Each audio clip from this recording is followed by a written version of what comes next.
Hi everybody, I hope this video finds you well. In today's video, we're going to be starting into Chapter 8 from your textbook, starting with Section 8.1.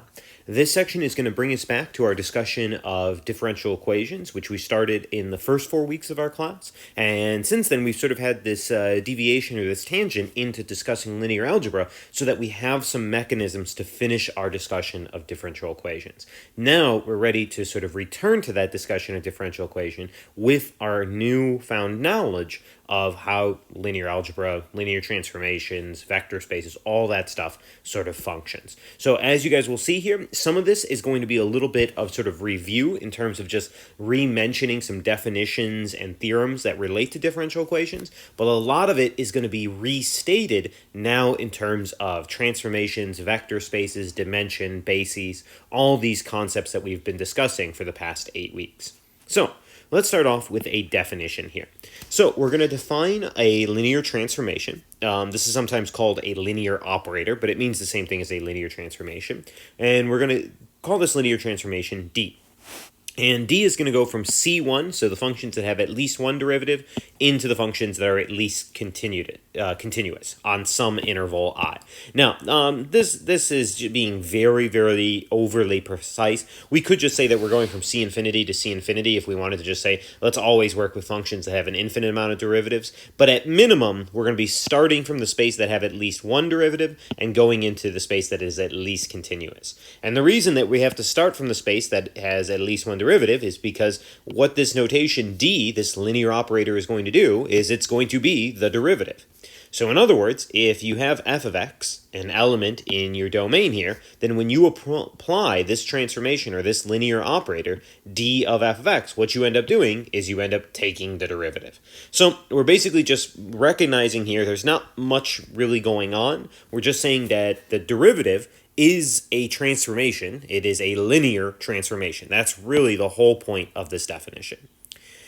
Now, that's how we can sort of think about the first derivative, but we can also do this for higher order derivatives. So you can think that higher order derivatives can be thought about as compositions of this operator. So if you compose the derivative with itself, that is the second derivative. If you compose the derivative with itself 3 times, you apply this derivative operator 3 times, that's the same as the third derivative. So in other words, this means that the kth derivative can actually be viewed as d to the k, or if you prefer, just d composed with d, composed with d, composed ... composed with d, where this is done k times. But to sort of have better notation, we will usually use that sort of exponent notation where we say d to the k, just means we're repeating that operator k times. Okay, so now what we're going to do is we're going to say, let's not just focus on taking the first derivative, second derivative, third derivative just by itself. Let's put all that together in a concept that we've sort of learned before, a linear combination. So we're going to take a linear combination of these differential operators, and we're going to define this to be called the general linear differential operator of order n. And usually the notation is L here, and we're going to let that L be d to the n plus a1 of x dn to the n minus 1 plus all the way down to a sub n minus 1 of x times d plus an of x, where a1, a2 through an are all functions of x. Those are the things that we are using as our sort of scalars here, except we're using them as functions of x because we're working in the function space. So we're going to take that linear combination there, where the sort of coefficients are functions here, and then the actual pieces are the linear differential operator. Okay, so this operator, because it's just a sort of linear combination of linear transformations, this L will also be a linear transformation. And the way that it sort of acts, just to make sure you sort of understand this, is that if you apply that to a function y, what it's going to do is that this d to the n is going to give you the nth derivative of that function y. This piece, a1 of x d to the n minus 1, is going to give you a1 of x times the n minus first derivative of y, all the way down to this piece, which will give you an minus 1 of x times y prime. And this guy, well, there's no differential operator, so it'll just be an x times y. Okay, so now we have this concept of a general linear differential operator. What we'll see after we do one quick example is that we are going to be able to view differential equations, specifically linear differential equations, in terms of these general linear differential operators. But before we do that, let's just take a look at one quick example to make sure we're comfortable with this sort of notation. So we're going to let the general linear differential operator that we're going to be interested in be d cubed minus 3xd plus 5. We're just going to apply that to the function sine of x plus e to the 2x just to make sure we're comfortable with the notation. So if we do L of sine x plus e to the 2x, what that would do is that first the d cubed piece would mean that we're going to need to figure out sine of x plus e to the 2x triple prime minus 3x, and then this d is going to be the derivative of that, so sine x plus e to the 2x prime, plus, and then this 5 is just going to apply to the function, so plus 5 times sine x plus e to the 2x. So you can see that this d cubed is giving us this minus 3xd is giving us this, and this plus 5 is giving us this because we're treating our y, the function that we're applying it to, as that sine x plus e to the 2x. All right, so if we sort of go ahead and do that, I guess we can just start applying derivatives sort of piece by piece here. If we do the first derivative, I guess we'd get cosine x plus 2e to the 2x, and then we'd have to do two more derivatives. Minus 3x, no, we can do the derivative here, cosine x plus 2e to the 2x, plus 5 sine x plus e to the 2x. Let's just go ahead and do a couple more derivatives on this guy. So minus sine x plus 4e to the 2x prime minus 3x cosine x plus 2e 2x plus 5 times sine x plus e to the 2x. And then finally, we got one more derivative to do. Looks like we have minus cosine x plus 8e to the 2x. Then we'll start distributing, minus 3x cosine x, minus 6x e to the 2x, plus 5 sine x, plus 5 e to the 2x. And not too many like terms that we can combine, but I guess we could call this minus cosine x. Looks like plus 13e to the 2x, minus 3x cosine x, minus 6x e to the 2x, plus 5 sine x. So when we apply this linear differential operator, and if we use this as our input, then this crazy function here is our output. So again, this is mostly just to help you guys understand the sort of definition and notation of a general linear differential operator. Notice also, just in terms of a little bit of terminology, this guy would be an order 3 differential operator because the largest derivative that was present is a third derivative. And notice that that is going to tie into the order of a differential equation. Remember, the order of a differential equation is the highest derivative that's present. So we're being consistent in that terminology here. Okay, now let's do a sort of quick mention again about some definitions in terms of differential equations, just to make sure that we still remember those from about 8-9 weeks ago. So we've got a little bit of sort of a recall that we want to talk about here. So a linear differential equation of order n is a differential equation of the form like this, right? So you should be able to sort of see here, right? If you remember, linear differential equation, right? Order n means that the largest derivative is the nth derivative that's present in here. Being linear means that there are no functions applied to y or any of its derivatives. So you'll notice that the only functions are functions of x that are applied either as sort of coefficients of a derivative or as what the actual differential equation is equal to.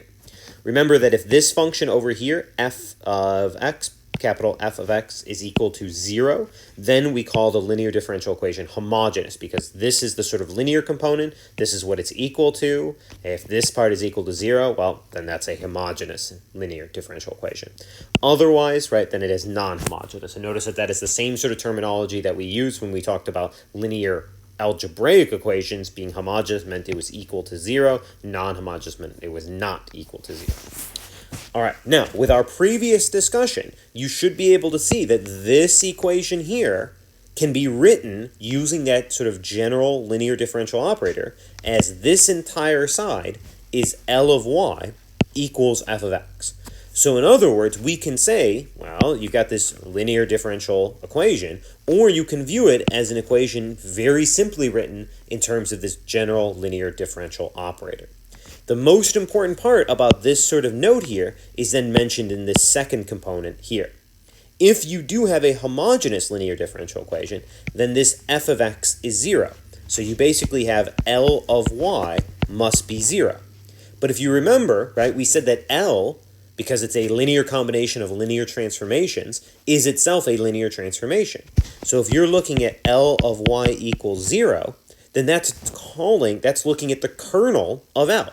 So in other words, we have a direct relationship between the kernel of this general linear differential operator and the solutions to the homogeneous linear differential equation. So, in other words, to summarize this second note, if we have a homogeneous linear differential equation, then the solutions are exactly equivalent to the kernel of L. Now, this is going to be very, very important. We're going to prove a result that relates to this in just a moment, but we do need to remember one other very important theorem regarding linear differential equations.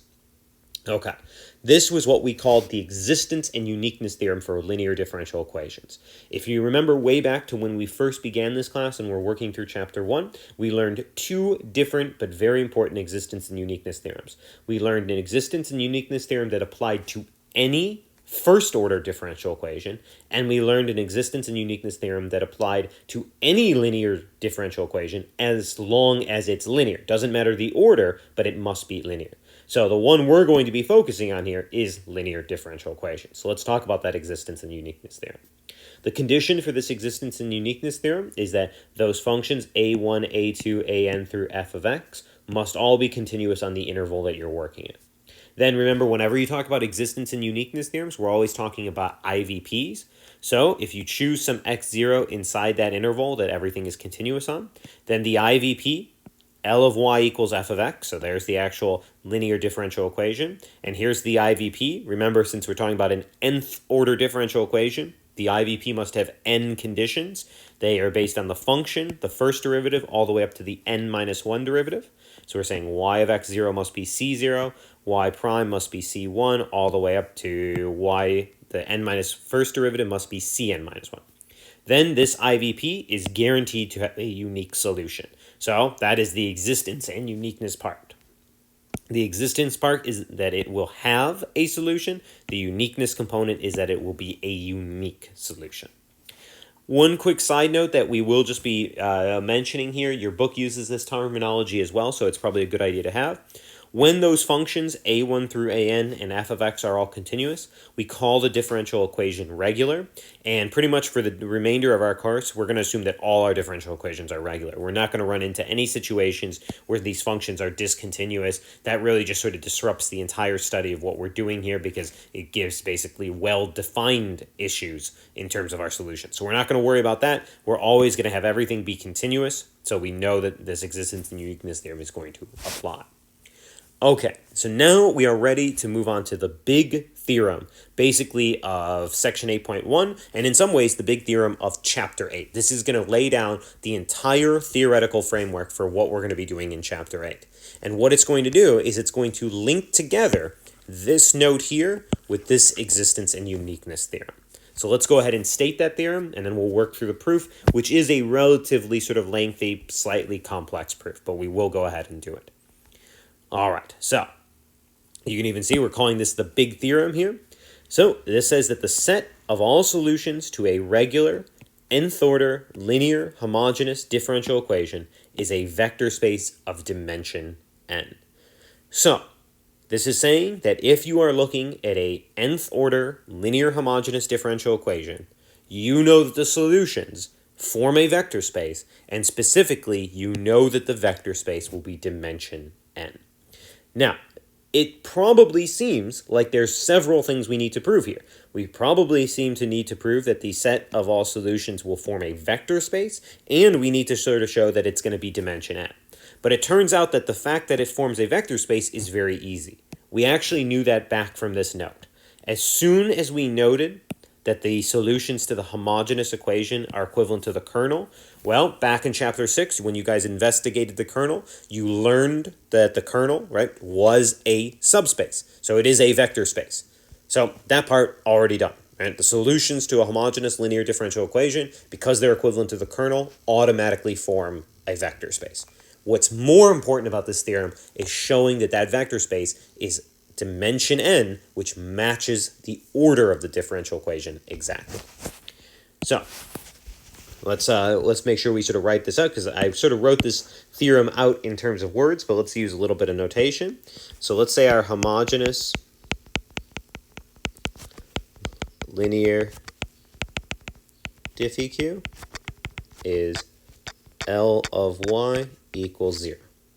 Now, like we said, the solution set equals the kernel of L, which immediately implies solution set is a vector space.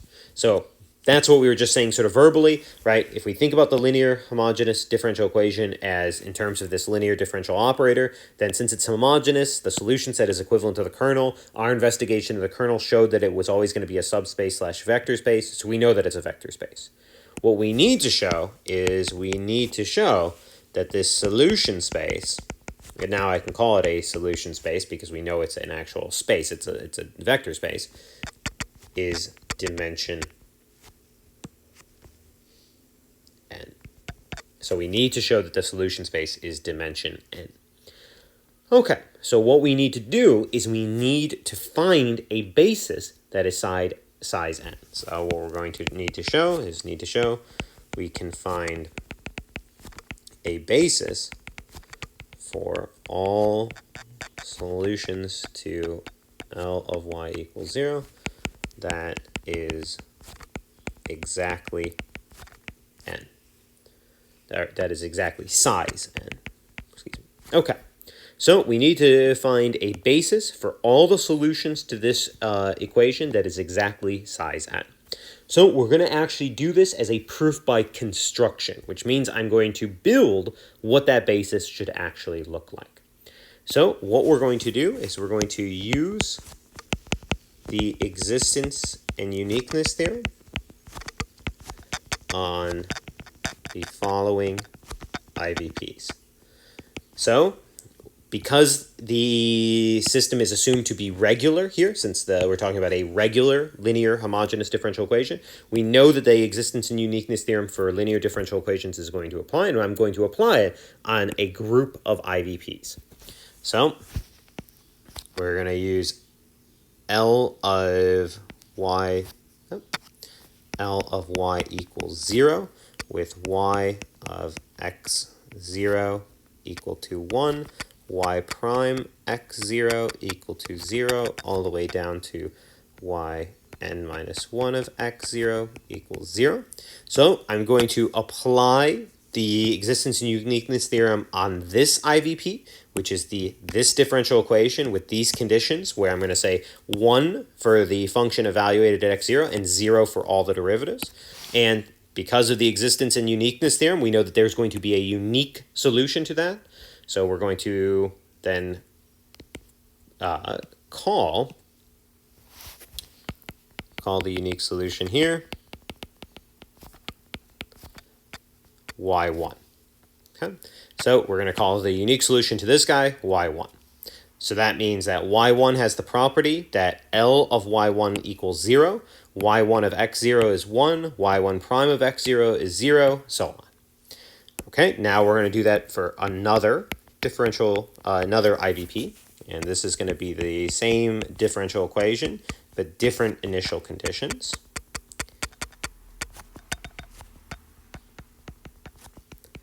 So what this one is going to be is that everything is 0 except for the first derivative at x0. And we're going to call the unique solution to that guy y2. And I'm going to continue that where I'm basically moving the one initial condition that is going to be equal to 1 and having all the other ones equal to 0 until I define my last one, where We're going to have y of x0 equals 0, y prime of x0 equals 0, and everything is going to be 0 until we get to that last initial condition, which we will have it set as equal to 1. And we will call the unique solution there y sub n. So basically what I'm doing is I'm creating n different IVPs that relate to this linear homogeneous differential equation. Each of them has a different set of initial conditions, but because of the existence and uniqueness theorem, we know that there's a unique solution to each of those equations. So now what we're going to do is we're going to claim that y1, y2 down to yn forms a basis for the solution space of L of y equals 0. So we're going to claim that these n unique solutions that I just came up with actually form a basis for the solution space. Now, unfortunately, we're trying to show that this solution space is dimension n.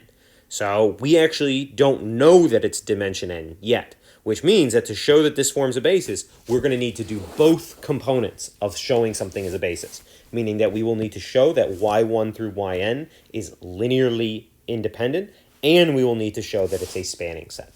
So let's start with linear independence. So give ourselves another page here. So first thing we need to show here is we need to show that that set y1, y2 down to yn is linearly independent. Okay, how do we normally show that a group of functions in the function space is linearly independent? We're going to need to use the Wronskian. So let's consider the Wronskian of y1, y2, yn, which of course is going to be the determinant of y1, y2 down to yn, y1 prime, y2 prime down to yn prime, all the way down to y1 n minus 1, y2 n minus 1 derivatives, and yn n minus 1 derivatives. Okay, and we're taking that determinant. Okay, but what we're going to do is, I mean, that's a horrendous sort of mess of stuff there with that Wronskian. I mean, we don't even know what any of these functions look like, let alone all their derivatives. But remember, to show something is linearly independent via the Wronskian, we just need to show the Wronskian is non-zero at a single value. So let's evaluate this using the point that we know something about all these functions at. Namely, let's think about it at that x sub 0, which was the sort of value we used in all of those initial conditions. So let's go ahead and do that. So now let's consider this Wronskian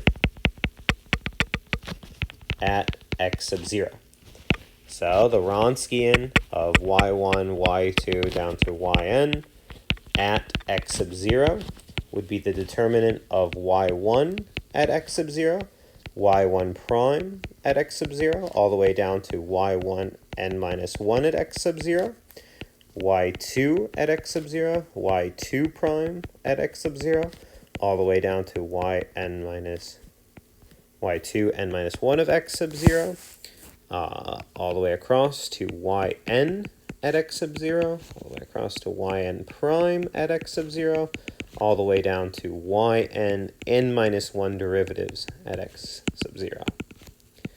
All right, but now things are going to be very easy, because what do we know about y sub 1? Well, let's look back. Y sub 1 is equal to 1 at x sub 0, and then its derivative is equal to 0, its second derivative is equal to 0, and its n minus first derivative is equal to 0. In other words, that first column is just going to be 1 and then all zeros. So we know then that this Wronskian at y1, y2 down yn of x0, this first piece is just going to be 1, 0, all the way down to 0. What about y sub 2? Well, for y sub 2, we said that y sub 2 at x equals 0 would be 0, but its derivative would be equal to 1, and then everything else would be equal to 0. So that means that the second column is going to be 0, 1, and then all zeros. So this would be 0, 1, and then all zeros. And finally, when we get over to y sub n, what is going to happen there? Well, we said y sub n should be the unique solution to the IVP where every component, the function, its first derivative, the second derivative, everything is equal to 0, except for its n minus first derivative, which is equal to 1. So that would be the sort of column that would be 0, 0, and then all the way down at the end, there would be a 1. So what are we building there? Well, that is exactly the identity matrix. We actually created, the reason I created those IVPs at the beginning was so that this identity matrix would form under the Wronskian. And of course, the determinant of this identity matrix is equal to 1. So we get that the Wronskian of y1, y2 through yn at x sub 0 is equal to 1, which is not equal to 0. So we showed that there is at least one value where the Wronskian is non-zero, which means that these functions are linearly independent. So y1, y2 through yn are linearly independent. Check. So we've, in other words, done half of what we needed to prove. We've just shown that those n unique solutions that we created are guaranteed to be linearly independent. Now we need to show that they are a spanning set. Okay, so let's go ahead and do that. So now we need to show y1 through yn is a spanning set of solutions to L of y equals 0. So let's let, let's call it u of x be an arbitrary solution to L of y equals 0 with y of x0 equals C1, let's say y prime x0 equals C2, all the way down to y, the n minus 1 derivative, x0 equals Cn. So what I'm going to do is I'm going to talk about an arbitrary solution to sort of a arbitrary IVP here. So we've got that this is going to be the arbitrary solution to this completely general IVP, right? Y of x0 equals some some value there. The first derivative equals some other value, all the way down to the n minus first derivative equals some value. Okay, so what we then need to show is we need to show that this can be built out of these guys. Okay, so now consider w of x equal to c1 y1 plus c2 y2 plus cn yn. Now it should be clear that w of x is an element of the span of y1 through yn. Okay? Because what is w of x? It's just a linear combination of that y1 through yn. But notice it's not just any random linear combination. I'm choosing c1, c2 through cn to match these constants here. Okay, now I'm going to claim w of x is a solution to L of y equals 0 with y of x0 equals c1, y prime x0 equals c2, all the way down to yn minus 1 x0 equals cn. Now, if I can prove this claim, we will be done. Because if I can show that wx is a solution to this, and I know that u of x is a solution to this, remember we have the existence and uniqueness theorem. There can only be one unique solution, which will mean that u of x will be equal to wx, which will mean that u of x is equal to a linear combination of y1, y2 through yn, which means that any arbitrary solution can be built out of a linear combination of y1 through yn, which means y1 through yn is a spanning set. So we just need to show this claim. Okay, so let's make sure that it satisfies this, meaning it needs to satisfy this and all these initial conditions. So let's go ahead and first need to check.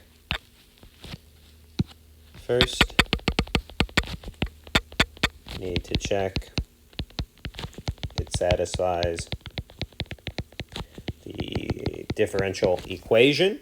So let's take L of W of x, which of course is L of C1 y1 plus C2 y2 plus Cn yn. But we know that this is a linear differential operator, so it's going to distribute over addition as well as scalar multiplication. So this is going to be C1 Ly1 plus C2 L of y2 plus Cn Lyn. And do keep in mind that y1 through y2 through yn, they are all solutions to L of y equals 0. So they are all in the kernel, so each of these are going to be equal to 0. So C1 0 plus C2 times 0 plus Cn times 0, which is equal to 0. Check. So that shows us that W of x satisfies L of y equals 0. So it is a solution to the differential equation. Is it a solution to the IVP? Well, we need to check these things. So let's go ahead and check. W of x0 is going to be C1 y1 of x0 plus C2 y2 of x0 plus Cn times yn of x0.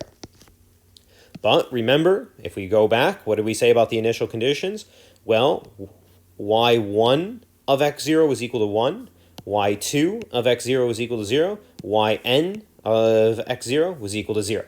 So this would translate into just simply c1 times 1 plus c2 times 0 plus cn times 0, which of course is going to just simplify equal to c1. So everything else is going to zero out. We're just going to get c1 that satisfies the first initial condition. Sorry about that. Now let's go ahead and check the next initial condition, but you can see how this is going to work. Now we need to check this guy here. We need to check w prime x0, which is going to be c1 y1 prime at x0 plus c2 y2 prime x0 plus cn yn prime x0. But by definition, this is going to be 0. Everything down here is going to be 0. And y2 prime of x0, well, we define that to be equal to 1. So this is going to be c1 0 plus c2 times 1 plus cn times 0, which is going to simplify to c2. Check. And if we continue on, we just have to check the last one. We can see how the pattern is going to hold, though. It's going to be c1 y1 n minus 1 of x0 plus c2 y2 n minus 1 of x0 plus cn yn n minus 1 of x0. But remember, all of these guys were defined to be 0 when they're at their n minus 1 derivative at x0, but this guy was defined to be 1. So that was c1 times 0 plus c2 times 0 plus cn times 1, which is equal to cn. So we did it. So what that shows us, right, is Wx is a solution to this IVP. But by existence and uniqueness theorem, the solution is unique. So u of x is equal to w of x, which is equal to c1 y1 plus c2 y2 plus cny. So any arbitrary solution is a linear combination of our y1 through yn. So what that tells us is, so y1 through yn is a spanning set. So y1 through yn is linearly independent, it's a spanning set, and it consists of n vectors. So we just found that a basis, remember a basis is linearly independent and a spanning set, we just found that a basis will consist of n vectors, meaning that the dimension must be n. Okay.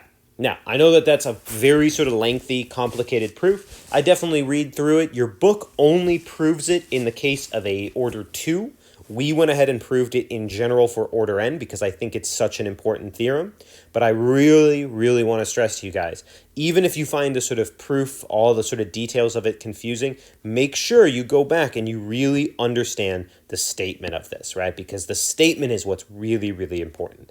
What we're saying is that the set of all solutions to when you have something that is a nth order homogeneous linear differential equation is guaranteed to be a vector space of dimension n. Meaning, if we want to figure out all solutions to an nth order linear homogeneous differential equation, what we need to do is we need to find n linearly independent solutions, and then every solution can be generated as a linear combination of that. And that's really what our sort of tactic is going to be as we move into the computational side of this. We're not going to just try to solve these differential equations directly. Instead, we're going to try to find that basis that generates all possible solutions. We've got a couple more theoretical results to go over in the second part of 8.1, which we will be doing in our next video, and then we'll be moving into the computational side of actually applying this big theorem here.